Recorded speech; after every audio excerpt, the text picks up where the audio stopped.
제가 봤던 영화 중에 연극 중에 고도를 기다리며라고 하는 연극이 있습니다. 연극을 볼 기회가 있어가지고 저 연극을 보러 갔었습니다.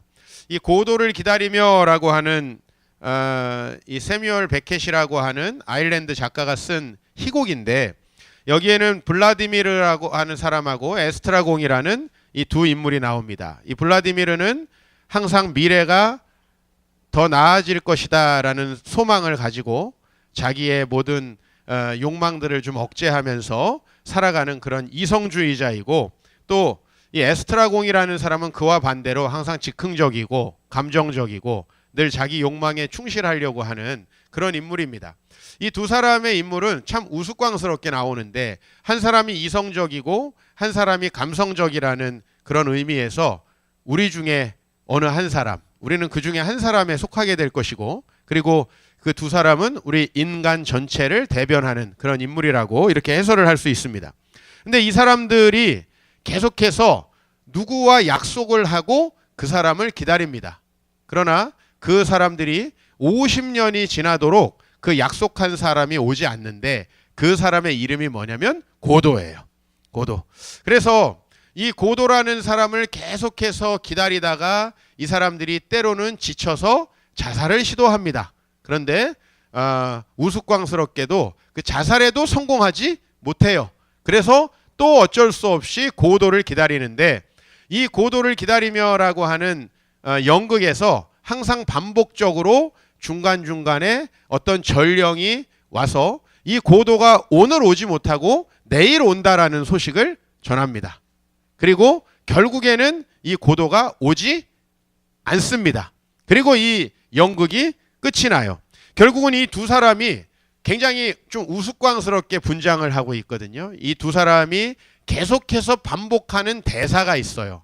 그게 뭐냐면 고도를 기다려야지. 여기 아마 보신 분들은 기억이 나실 거예요. 그래서 연극 중간중간에 고도가 오지 않는다는 소식을 듣고 이 에스트라공이라는 사람은 야, 우리 다른 길을 찾아보자, 그 사람 기다리지 말자라고 하지만, 블라디미르라는 사람이 또 설득하고 해서 이 두 사람은 그래, 고도를 기다려야지. 계속해서 고도를 기다리는데 결국은 드라마가 끝날 때까지, 이 연극이 끝날 때까지 고도가 오지 않고요. 이 두 사람은 늙습니다. 나중에 이 세뮤얼 베켓이라고 하는 작가에게 많은 사람들이 고도가 도대체 뭘 의미하는 거냐라고 물었습니다. 그런데 이 저자 자신도 내가 고도가 누구인지를 알면 이 책을 안 썼을 것이다. 고도가 누군지 알지 못한다 라고 이야기를 해요. 이 고도는 프랑스 이름인데 G-O-D-O-T, 끝에 T를 묵음하고 고도라고 이렇게 읽는데, 아마 뭐 많은 사람들이 그래요. 이 고도라고 G-O-D-O-T잖아요. G-O-D, 하나님, 그죠? 그 다음에 또 D로 시작하는 이 로마 영향을 받은 나라들은 전부 다 하나님이 다 D로 시작해요. 디오스, 둠네제우, 디웨, 이렇게 다 D로 시작을 해요. 그래서 이것이 신을 가르치는 것이다 라고 얘기를 하지만, 이 작가도 모른다고 하는 이것에 대해서 우리가 뭐라고 이야기할 수 있냐면, 결코 오지 않는 메시아, 우리 안에서 소망이 되지만 오지 않는 메시아, 항상 내일로 미루는 그런 우리 인간이 바라보고 기다리고 있는 메시아를 이야기합니다. 결국에는 이 드라마에서, 이 연극에서, 혹은 이 책에서 계속해서 이야기하고 있는 건, 이 저자가 우리 모두에게는 메시아가 필요하다는 거예요. 메시아가 왜 필요하죠? 우리가 죽어서 천국에 못 갈까 봐 메시아가 필요한 게 아니라, 지금 우리는 삶에서 뭔가 해결해야 될 문제들이 있고, 우리 삶은 결코 행복할 수 없고, 결코 우리는 우리가 원하는 것을 얻었다라고 하는 순간에 우리가 진정으로 원하는 것들을 우리가 얻지 못했다는 사실에 항상 직면을 하죠. 그렇기 때문에 영원히 오지 않는 메시아를 바라보다가 우리의 인생은 끝나게 된다. 즉, 여러분들이 성공을 메시아라고 바라봤건, 혹은 돈을 메시아라고 바라봤건, 아니면 백마 타고 온 왕자를, 공주를 여러분의 메시아라고 바라봤던 간에 그 어떤 것이 여러분에게 메시아가 될 수 없다라는, 그래서 우리 인간은 결국은 오지도 않을 메시아를 기다리다가 그냥 인생이 끝이 나버린다고 하는 이런 내용을 담고 있습니다. 그런데 우리 성경 말씀이 참 너무 좋은 것은 제가 독일 문학을 전공했습니다. 제가 아주 20대에 많이 빠져서 탐독했던 작가는 카프카라는 작가인데, 이 프란츠 카프카라는 사람의 모든 소설은 읽고 나면 굉장히 우울합니다. 그럼 목사님 왜 읽었습니까? 왜 읽었냐면 저와 여러분들이 살아가는 현실을 너무 잘 보여주고 있기 때문에 그 책을 안 읽을 수가 없었어요. 근데 항상 그 책은 이래요. 자, 당신들에게 문제가 있다. 그리고 그 안에 있는 사람들이 계속 그 문제에 답을 찾아가려고 하는데 결코 답이 찾아지지 않아요. 그리고 그렇게 끝나버려요. 문제를 제시하고 답을 안 주고 끝나버리니까 너무 답답한 거예요. 마치 여러분 예전에 우리가 수학 문제를 푸는데 이게 도저히 안 풀려가지고 야 이제 답을 보고 내가 어떻게 이 문제를 풀어야 될지 알아야 되겠다 하는데 답지 없어진 기분. 정말 그 사람이 고발하고 있는 이 인간의 문제, 우리의 문제, 우리가 겪고 있는 이 실존적인 문제는 굉장히 심각해요. 근데 그 사람의 모든 결론은 답 없음이에요. 그래서 이 독일 말로 아우스강 로시카이트라 그러는데 출구가 없다라고 하는 것이 이 사람 작품의 특징이에요. 근데 왜 제가 그 사람의 작품에 빠져들었을까요? 그것은 그 사람이 저와 여러분들이 겪고 있는 이 문제들을 너무 적나라하게 잘 표현해주고 있는 거예요. 제가 거기에서 느꼈던 모든 종류의 답답함과 그리고 마음의 힘겨움을 성경 속에서 풀게 되었습니다. 성경이 제가 참 감사한 것은 성경은 오지도 않는 메시아를 계속 기다리는, 고도가 누군지도 몰라요. 블라디미르와 에스트라공은 50년 동안 고도를 기다렸지만 고도는 오지도 않을 뿐만 아니라 사실 그 사람들은 고도를 만나본 적도 없어요. 누구인지도 모르는, 마치 내가 이거에 도달하면 행복하겠지라고 하는 그 어떤 것, 성공하지 못한 사람들에게 성공, 또 이 세상에 권력을 갖지 못한 사람들에게 권력, 이 사람의 이 세상에서 갖지 못했던 인기, 그것이 나에게 오면 그것이 바로 나에게 메시아가 될 것이다 라고 하는 그 어떤 생각도 우리에게 메시아가 될 수 없음을 보여주고 있는데, 제가 성경이 너무 사랑스러운 것은 제가 카프카를 통해서 문제만 주고 답도 안 주고 죽어버린 그 한 사람의 작가가 도저히 찾을 수 없었던 것을 찾아요. 카프카가 드러낸 것은 이거예요. 우리의 현실. 우리의 현실. 그러나 여러분 잘 생각해 보세요. 보이는 것은 보이는 것이 다가 아니다라고 성경에 이야기하듯이 우리의 현실에 원인이 있을 거 아니에요. 왜 우리는 이런 현실 속에 살고 있는가? 그것을 이 카프카라는 작가는 어떻게 표현하냐면 사회의 구조 자체가 그렇다. 그냥 우리는 그럴 수밖에 없다라고 얘기를 해요. 그러니까 동시에 그 답이 풀리지도 않는다. 이 사회에서는 그렇게 하고 끝나버려요. 그러나 성경은 분명히 우리의 원인에 대해서 이야기하고 있고 우리가 지금 겪고 있는 현실의 아픔에 대해서 이야기하고 있고 그것을 풀 수 있는 하나님의 메시아를 우리에게 소개하고 있어요. 제가 이 성경을 왜 사랑하냐면 그래서 사랑하는 거예요. 그냥 이 성경을 읽으면 마음이 편해져서 천만에요. 아니 여러분, 정확하게 내 문제에 대해서 진단하고 그 문제에 대해서 답을, 원인을 찾고 원인을 찾으니까 뭐가 나와야 돼요? 답이 나와야 돼요. 세상의 인문학과 철학에 대해서 왜 제가 여러분들에게 좀 자조적으로 웬만하면 하지 말라고 이야기를 하냐면 거기에서 문제는 잔뜩 나오는데 답이 없는 그 답답함. 차라리 문제를 안 보는 게 더 나을 수도 있어요.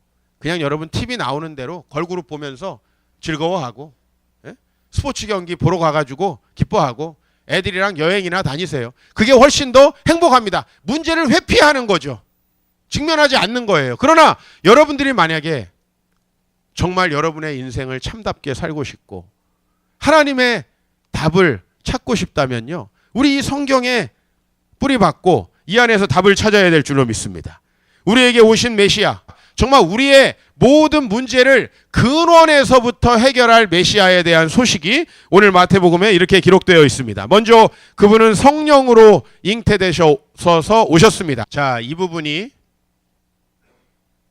많은 사람들에게 봐라, 기독교 말이 안 된다라고 하는 지점이에요. 그러나 저는 예수님이 우리처럼 엄마 아빠에게서 왔으면 저는 그를 믿을 생각이 없어요. 이 세상에 엄마 아빠 사이에서 나온 어떤 사람이 메시아가 될 수 있어요? 자기 문제도 풀지 못하는데. 안 그렇습니까? 이 세상에 수많은 답을 제시하려는 철학자들도 자기 죽음의 문제 하나 해결하지 못했어요. 자기의 문제 하나 풀어내지 못했다고요. 자기의 실존적인 고민들을 드러내주기는 했지만, 우리가 겪고 있는 이 여러 부조리한 문제들을 드러내긴 했지만 본인들의 문제도 풀 수 없는 그 완악한 죄인이고 자기중심성에 빠져있는 우리 죄인이 과연 메시아가 될 수 있습니까? 성경의 메시아는 성령으로 잉태됐다라고 분명히 얘기하고 있습니다. 저는 이 지점에서 메시아가 정말 믿어집니다. 많은 사람들이 아이고 이게 성령으로 잉태된 걸 어떻게 믿느냐. 여러분, 하나님께서 우리를 구원하기 위해서 주실 메시아가 어떻게 남자와 여자의 결합으로 나올 수 있겠습니까? 오히려 그것이 훨씬 더 이상하고, 우리는 이 지점에서 살아계신 하나님과 그분의 놀라운 계획에 대해서 감탄하지 않을 수 없습니다. 이 지점에서 우리는 이 잉태된 자가 성령으로 된 것이라 얼마나 감사해요. 여러분, 만약에 제가 유명해지고 많은 지식을 가지고 여러분들 앞에 서 있다면 여러분은 저를 메시아로 믿겠습니까? 이 세상에 수많은 정치인들이, 수많은 경제인들이 자기를 통해서 이 나라가 나아질 거라고 얘기하지만, 그렇게 인류 역사에 수많은 지도자가 나왔지만요, 이 세상에 결코 메시아가 온 적이 없다는 사실을 우리가 기억해야 돼요. 여러분의 문제를 근원으로부터 해결하실 그분은 하늘로부터 오실 수밖에 없고요. 그분은 성령으로 잉태되시는 것이 아주 이성적으로 합당합니다. 성령으로 잉태된 그분이야말로 우리의 메시아가 되실 자격을 충분히 갖추고 있다고 말씀하고 있습니다. 그리고 이제 우리는 메시아에 대해서 그 다음 구절을 만납니다. 바로 그 메시아는 우리의 문제들이 아니라 그 문제의 근원을 해결하실 분이라는 거예요. 우리가 죄에서 우리를 구원한다라고 했을 때 좀 오해가 있습니다. 그건 뭐냐면, 우리는 죄를 지었기 때문에 죽어서 천국에 갈 수 없구나. 그러니까 예수님을 믿어서 죽어서 천국에 가야겠구나. 만약에 여러분이 기독교를 그렇게 이해했다면 기독교의 한 5% 가지고 기독교의 전체라고 생각하는 거예요.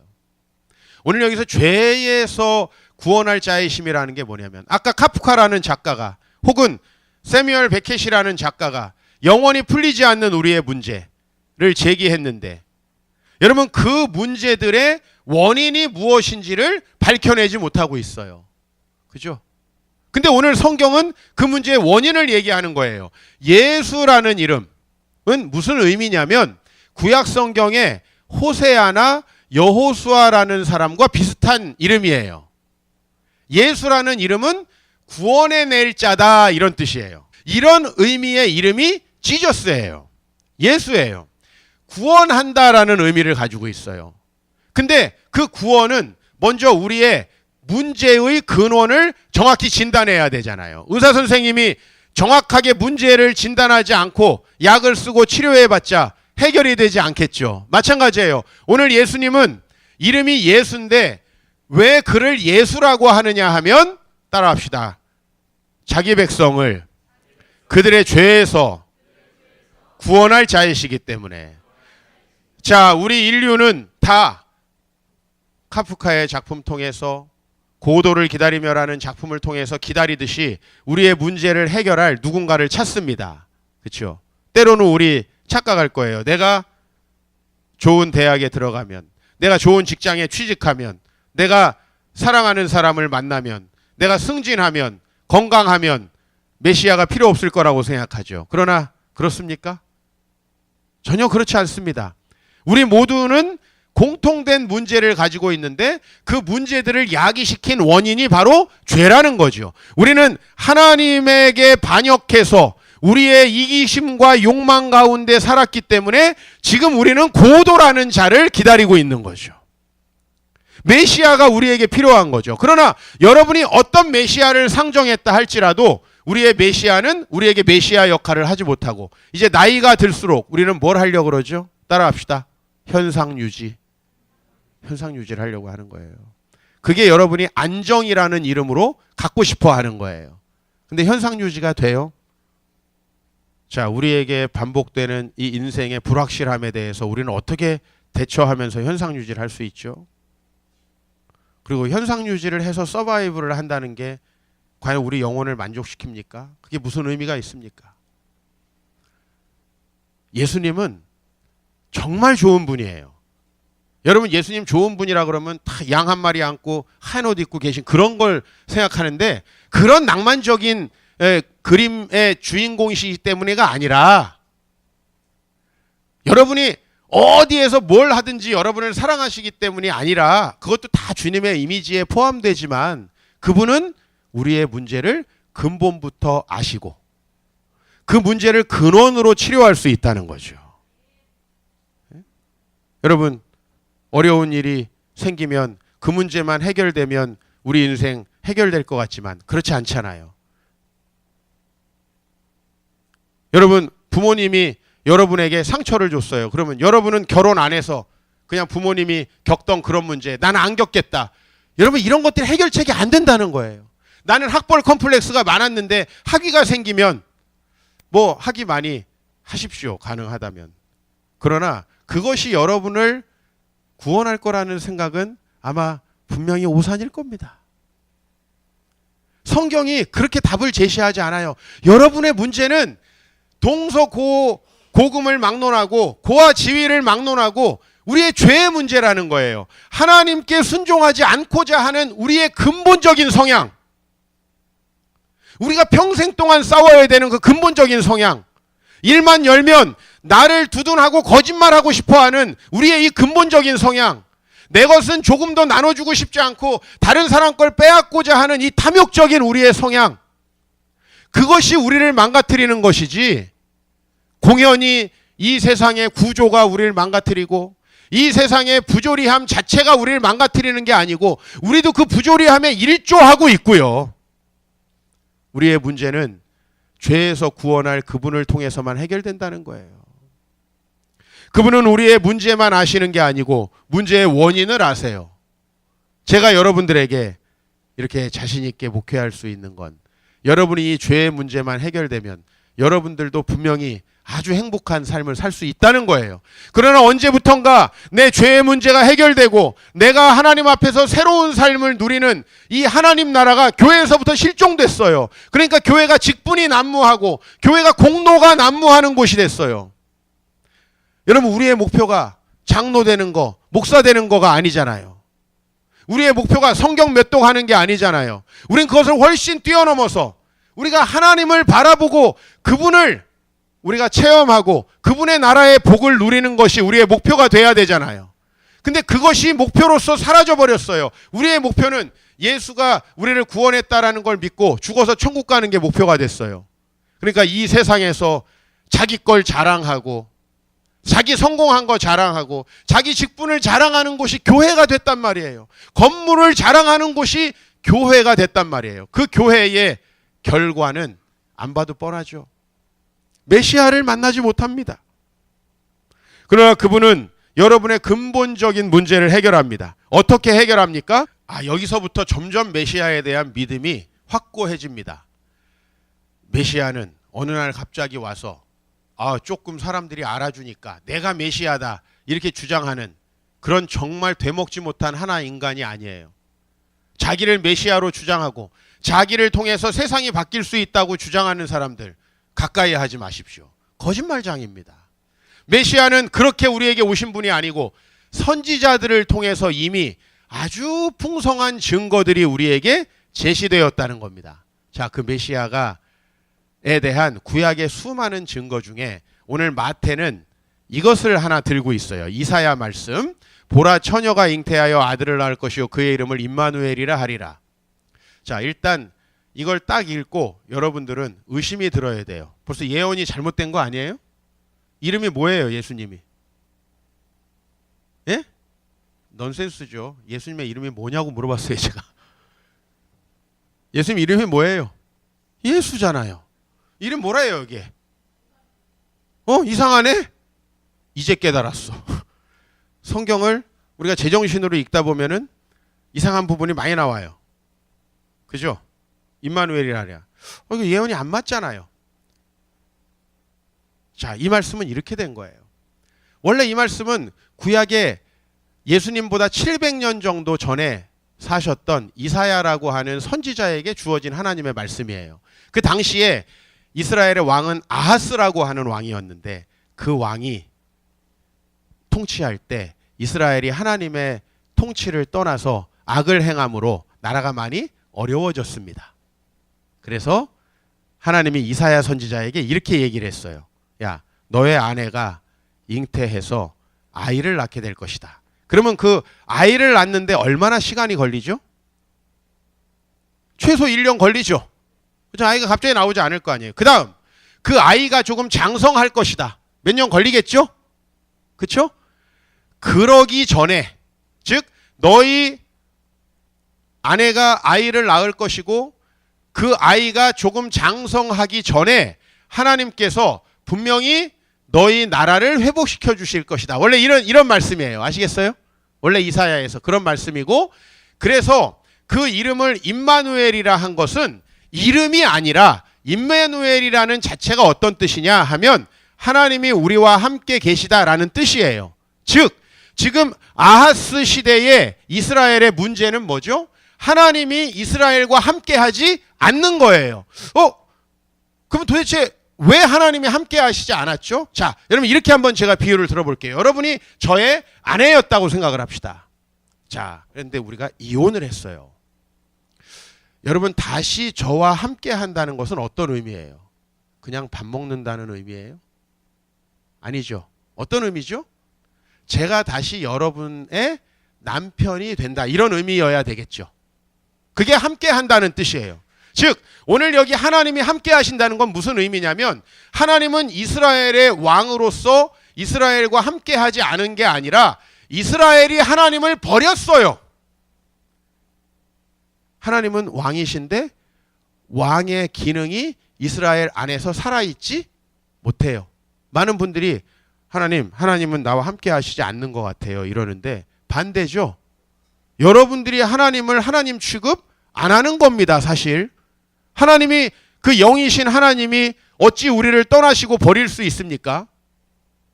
오늘 여기 하나님이 우리와 함께 계시다, 저는 여기에 다시라는 말을 넣고 싶습니다. 왜요? 하나님은 원래 우리와 함께 하시던 분이고 우리의 왕이셨으니까. 근데 어느 날부터 하나님은 우리의 왕의 보좌에서 쫓겨나셨죠. 더 이상 우리와 함께 하지 않죠. 그것이 이스라엘 백성들의 지금 삶의 문제를 야기하고 있는 거예요. 그럼 오늘 이 말씀을 잘 정리하면 이거예요. 여자가 아이를 낳을 것인데 그 아이가 장성하기 전에, 즉 앞으로 임박한 미래에, 아시겠어요? 앞으로 임박한 미래에 하나님께서 다시 우리와 함께 하셔서 이스라엘이 회복될 것이다라는 예언이에요. 원래 이 예언의 오리지널 미닝은 그거예요. 근데 마태는 그 예언을 보면서 누구를 생각한 거죠? 우리를 위해서 아이로 오실 예수님을 생각하게 된 거예요. 왜냐하면 마태가 이걸 언제 기록했어요? 예수님이 태어날 때 그 옆에서 기록한 게 아니에요. 그렇죠? 그렇죠? 언제 기록한 거예요? 그렇죠.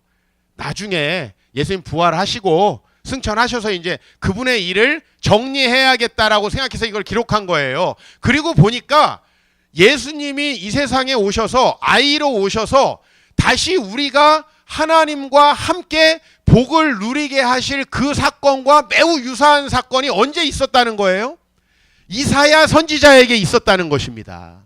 이사야는 이미 앞에서 이사야에게 아들을 주시고 그 아들이 장성하기 전에 하나님께서 이스라엘을 구원하시겠다는 약속을 받은 거예요. 마찬가지로 사랑하는 성도 여러분, 여러분들에게 자녀가 생기고 그가 장성하기 전에, 즉 이것을 좀 우리가 다시 해석해서 표현하면 가까운 미래에 다시 하나님은 아이를 통해서 여러분과 함께 하게 될 것이다. 즉 이 메시아가 바로 여러분들을 어떻게 하실 분이에요? 하나님과 함께 하게 하실 분. 예수님을 믿으면, 여러분이 정상적으로 예수님의 복음을 받아들이고 믿으면, 예수님을 믿을수록 누가 나를 다스리게 되는 거예요? 하나님이 나를 다스리게 된 거예요. 하나님이 나와 함께 하지 않는다는 것은 무엇이냐면 이렇게 옆에 없는 것 같은 느낌이다, 그런 게 아니에요. 이런 신비주의자가 되시면 안 돼요. 내가 뭔가를 결정하고 행동할 때, 내 인생을 살아갈 때 하나님이 나의 모든 걸 주관하시는 거예요. 그 위치로 하나님이 다시 나에게 복원해 오시는 거예요. 즉 여러분은 왕이 없이 너무나 불행하게 살았던 거예요. 참된 평화의 왕이 없이 너무나 인생에 고도라는 알지도 못하는 메시아를 기다리면서 산 거예요. 그래서 결혼도 해봤어요. 그래서 많은 사람도 만나봤어요. 수가성 여인처럼 여러 사람들 만나보고요. 또 베데스다 목가의 그 38년 된 병자처럼 여러분의 마음의 병을 치료하기 위해서 많은 상담자들도 만나본 거예요. 때로는 자존심 상하니까 아무한테도 얘기 안 하고 나는 나만 믿는다, 마음에 꽁꽁 싸매고 있었던 거예요. 근데 그렇게 우리 문제가 해결되지 않는다는 거죠. 아이가 태어날 것이고 그 아이가 성장하기 전에 하나님이 임마누엘의 약속을 이루신 것처럼, 즉 다시 우리 왕으로 복귀하셔서 우리가 아름다운 결정을 하게 하시는 거죠. 우리의 입을 통치하셔서 우리가 아름다운 말을 하게 하시는 거죠. 여러분, 말실수 하나 잘못하면 얼마나 힘들어요. 우리가 잘못했기 때문에 얼마나 많은 문제가 생겨요. 여러분의 인생에 잘못된 결정을 했기 때문에 얼마나 많은 인생이 허비돼요. 만약에 우리가 하나님이 우리를 다스리셔서 우리가 그 잘못된 결정들을 하지 않았다면요, 우리가 그 잘못된 말을 하지 않았다면요, 우리 지금 얼마나 더 나은 삶을 살고 있을까요? 40대가 되니까 이제 조금씩 인생의 열매라는 게 거두어지더라고요. 내가 20대, 30대에 해놨던 일들이 지금 나에게 열매가 맺혀져요. 무슨 생각이 드냐면 더 하나님께 나아가서 많은 걸 베풀고 미래를 준비하며 살 걸이라는 생각이 들어요. 내 인생의 3년 하나님 없이 내가 책도 많이 못 보고 내가 친구들과 허비하면서 보냈던 시간 동안 내가 좀 더 이 세상에 대해서 연구하고 조금 더 내 인문학에 더 정진했다면 하는 생각이 지금 들어요. 하나님 없기 때문에 허비한 시간이 너무 많아요. 기도할 시간 없다고요? 교회 올 시간 없다고요? 여러분, 말씀 들을 시간 없다고요? 잘 생각해 보세요. 내가 그렇기 때문에 잘못된 결정을 하고 그렇기 때문에 잘못된 행동을 해서 그 행동을 메이크업하기 위해서 내가 허비하는 시간들이 실로 얼마나 많느냐는 거예요. 여러분, 부부들, 여러분이 부부싸움 하는 시간 동안 기도를 할 수 있었다면 여러분 지금 성자 예수님까지는 아니어도 절반은 가까이 갔을 거예요. 근데 우리는 기도하지 않아요. 주님 앞에 묵상하지 않아요. 주님 앞에 내 통치를 맡기지 않아요. 잘못된 결정들을 해요. 잘못된 말을 해요. 분노가 나요. 화가 나요. 그것들을 해결하기 위해서 얼마나 많은 시간들이 필요합니까, 우리에게. 오늘 메시아는 하나님을 다시 여러분의 왕으로 복귀시키고 여러분의 모든 문제를 해결합니다. 할렐루야. 여러분, 이분이 참된 메시아가 아니고 누구겠습니까? 여러분이 예수님을 믿을수록 하나님이 여러분을 다스리시는 것이 그게 얼마나 큰 축복인가. 우리의 항상 신앙의 목표는 하나님이 나를 몇 % 다스리시는가, 이걸로 우리는 게이지를 삼아야 돼요. 하나님이 나를 얼마나 다스리는가. 근데 우리는 교회 오고 11조 하면 그게 다예요. 심지어는 그 의무를 다하고 자랑까지 합니다. 이거 마치 뭐랑 똑같냐면 학교에서 성적은 빵점인데 개근했다고 자랑하는 애랑 똑같아요. 그게 우리 궁극적인 목표가 아니라는 거죠. 뭐 여러분들이 열심히 예배 참석해주고 종교적 의무를 다하시니까 좋습니다만은 그건 여러분에게 절대 이로운 신앙생활이 되지 못해요. 여러분, 정말 하나님의 통치 가운데 나아가셔야 돼요. 하나님이 우리와 함께 계시다, 낭만적인 게 아니고요. 내가 죄악 가운데 있을 때 내 수많은 결정과 생각과 말과 행동들을 막았던 사탄의 통치로부터 나를 벗어나서 새롭게 살게 해줘야 돼요. 근데 왜 우리는 우리의 경험에 여전히 의존합니까? 왜 우리 생각에 여전히 의존합니까? 여러분, 그렇다면 여러분, 메시아 아직 여러분에게 오지 않은 거예요. 정말 메시아를 만나면 확연하게 증거할 수 있는 뭔가 내 실존적인 이득이 있어야 돼요.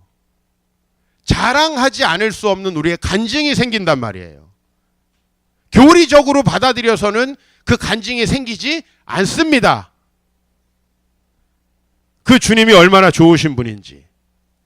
저는 그래서 예수님을 만나고 나서 확실히 긍정적이 됐어요. 예수님을 만나고 나서 두려움이라는 게 확실히 없어졌어요. 제가 제 인생에 가장 밑바닥, 정말 내 고통의 심연이라는 거, 이 존재가 느낄 수 있는 이 고통의 심연이라는 걸 느꼈던 건 우리 아버지께서 이제 수술이 불가하고 그리고 시한부 인생을 살다가 곧 돌아가셔야 된다는 게 확정된 그날, 제가 병원에서 화장실에 들어가서 물을 틀어놓고 통곡을 하면서 울었어요.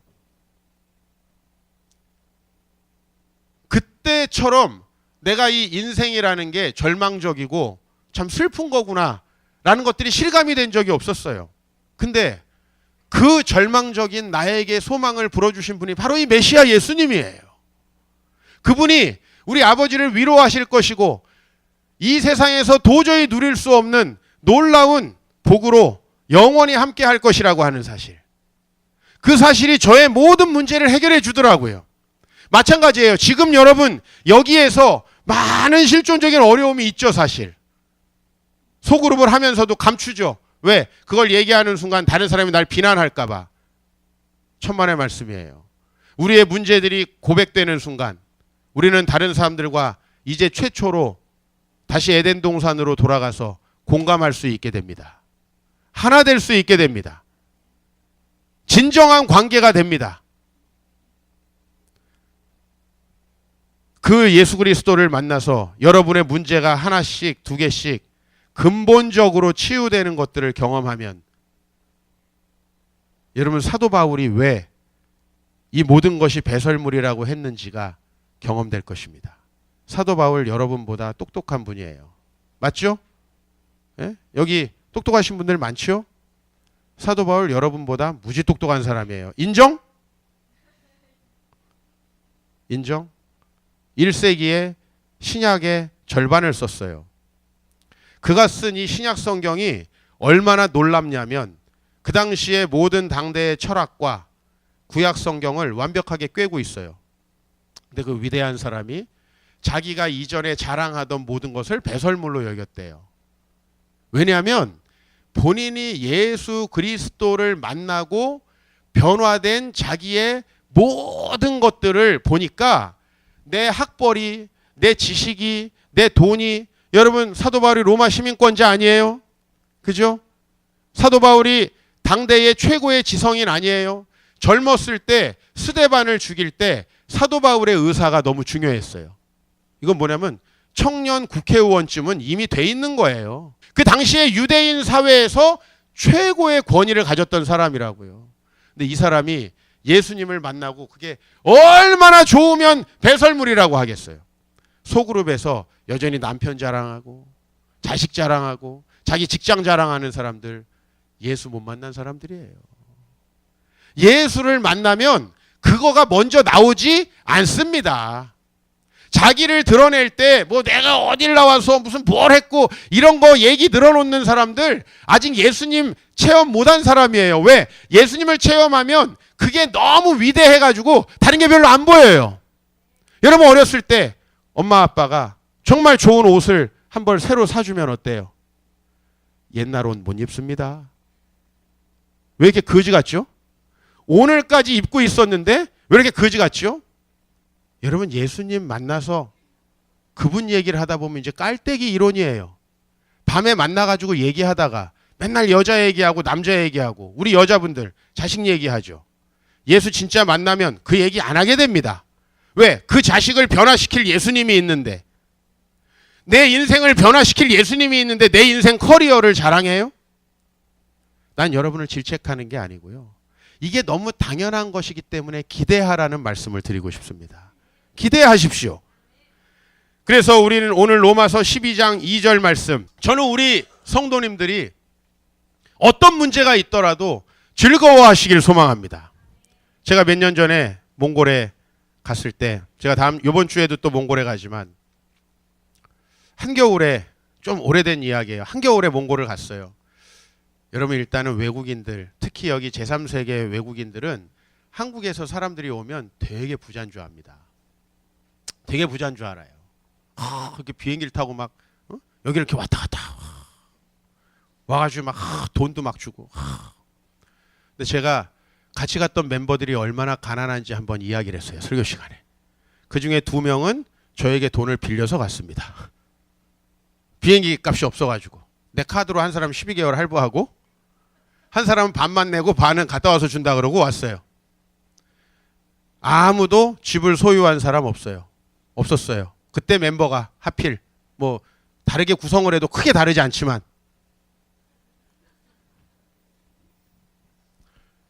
이 몽골 친구들이 눈물을 흘리더라고.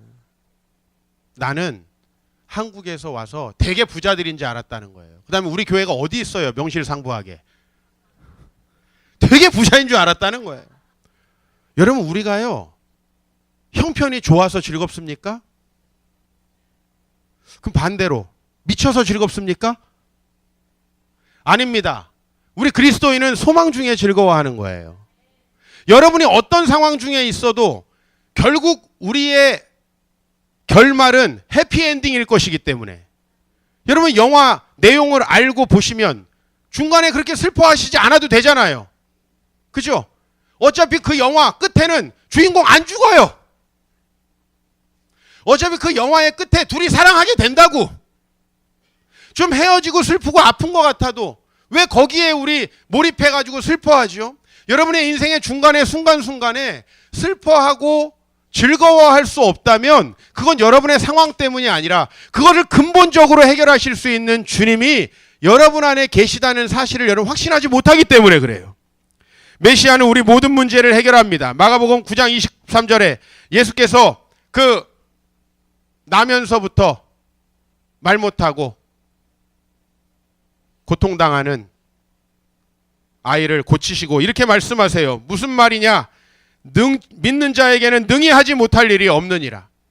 하나님께서요 뭐 우리의 소원을 있는 그대로 들어주신다는 얘기가 아니고 하나님의 그 구원은 온전히 우리를 회복시킨다는 말씀을 하고 있어요. 제가 근데 이 예수님을 더 사랑하고 좋아하는 이유는 이거예요. 그 메시아는 우리의 문제를 보고 현상을 보고 치유하시는 분이 아니라 우리의 문제의 근본을 해결하는 분이에요. 베드로전서 1장 3절에 보면 우리 주 예수 그리스도의 아버지 하나님을 찬송하리로다. 그가 많으신 긍휼대로 예수 그리스도를 죽은 자 가운데서 부활하게 하심으로 말미암아 우리를 거듭나게 하사 산소망이 있게 하시며.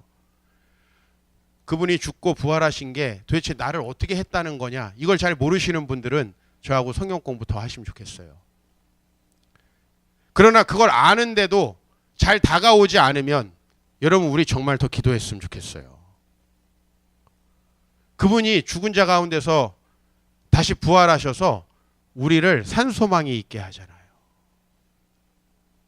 여러분 이 소망이 없기 때문에 우리가 슬픈 거죠. 우리가 어떻게 지금 우리 상황이 우리 코가 석자인데 외국인들도 와가지고 우리를 가엾게 여기는 상황에 있는데 우리가 어떻게 다른 사람들 도와줄 수 있죠? 우리가 엄청난 부자인가요? 우리 집 몇 채씩 소유하고 있나요? 있으면 좀 좋겠네요. 있으면 좀 한 채만 갖고 내놓으시오. 나도 좀 하나 하게. 우리 그렇기 때문이 아니잖아요. 그렇게 형편이 되기 때문에 섬길 수 있는 거 아니잖아요. 그게 아니라 우리가 주님 안에서 우리 미래에 대한 소망이 있고 우린 두려움을 극복할 수 있기 때문에 그렇게 할 수 있는 거죠. 이게 예수 그리스도의 능력이라는 거예요. 많은 걸 가지고 높은 데 올라가서 다른 사람 다스리려 하는 거, 그거 권력자들이 하는 일이지 그리스도인이 하는 일이 아니에요. 그리고 메시아는 우리의 문제를 내세까지 해결해요. 모든 문제를 해결해요. 근본적으로 해결해요. 내세까지 해결하세요. 고린도전서에 보면 죽은 자의 부활도 그와 같으니 썩을 것으로 심고 썩지 아니할 것으로 다시 살아나며, 우리는 썩지 아니할 몸으로 다시 살아납니다. 우리는 사도신경을 할 때마다 몸이 다시 사는 것을 믿는다고 고백합니다. 우리의 죽음의 문제까지도 다 극복합니다. 우리가 무엇 때문에 힘들고 아파하는지 주님은 아시고 그 원인을 해결하세요. 그래서 여러분 왜 예수님을 우리가 믿어야 되냐면 그 예수님을 믿으면 우리의 그 모든 문제들이 근본적으로 해결돼서 여러분은 하나님 이런 방식으로 내 소원을 좀 들어주시면 내가 행복할 것 같아요 라고 하는데 그건 우리가 원인을 잘 알지 못하기 때문에 나오는 처방이다 이거예요. 그래서 여러분들이 말씀을 배우고 신앙생활을 하다 보면 어떻게 돼요? 원인에 접근하게 돼요. 그럼 여러분의 기도가 달라지게 돼요. 그래서 예수님이 이렇게 기도하라고 하셨어요. 나라가 임하시고 아버지의 뜻이 이 땅에 이루어지게 하옵소서. 그게 우리의 문제를 근원적으로 해결하는 답이라는 거예요. 목사님, 우리 아내 이거 바꿔야 되는데 근본적인 해결책 아니에요. 우리 돈이 좀 있어야 되는데 그거 근본적인 해결책 아니라는 말이에요. 하나님은 훨씬 더 근본적인 해결을 내기 위해서 아기 예수 성령으로 잉태하셔서 우리에게 보내시고 그분을 통해서 하나님 나라를 가르치시고 그걸 소망하게 하셨습니다. 사랑하는 성도님들, 메시아께서 우리에게 오셨습니다. 이것이 어찌 기쁘지 않을 수 있습니까? 여러분의 문제가 아직 해결되지 않았더라도 메시아는 근본적이고 철저하게 우리의 모든 문제를 해결하십니다. 오늘 우리가 해결하려고 하는 우리의 방식과 우리의 노력들과 우리의 지혜를 내려놓아야 합니다.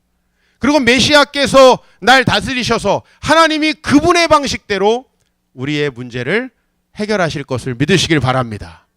여러분의 것을 내려놓고 여러분의 계획을 내려놓으면 하나님이 일하십니다. 왜냐하면 우리의 계획은 우리의 두려움 때문에 나왔고 우리의 염려 때문에 나왔고 나의 무지함 때문에 나온 것이거든요.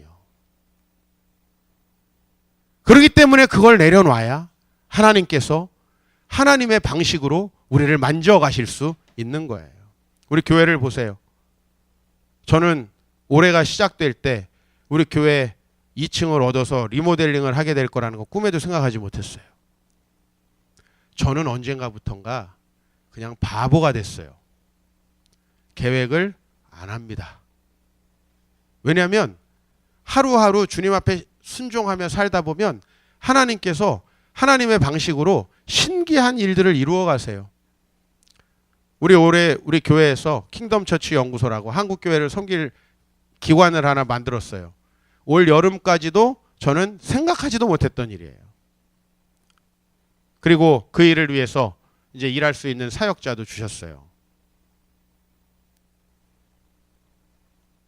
그리고 우리 교회가 이제 여러분은 잘 모르시지만 수많은 목사님들, 선교사님들이 복음에 대해서 다시 배우고 좀 실천할 수 있는 그런 모든 이제 시스템을 갖췄는데 첫 번째로는 교재와 도서 이제 이번 달까지 다 나옵니다.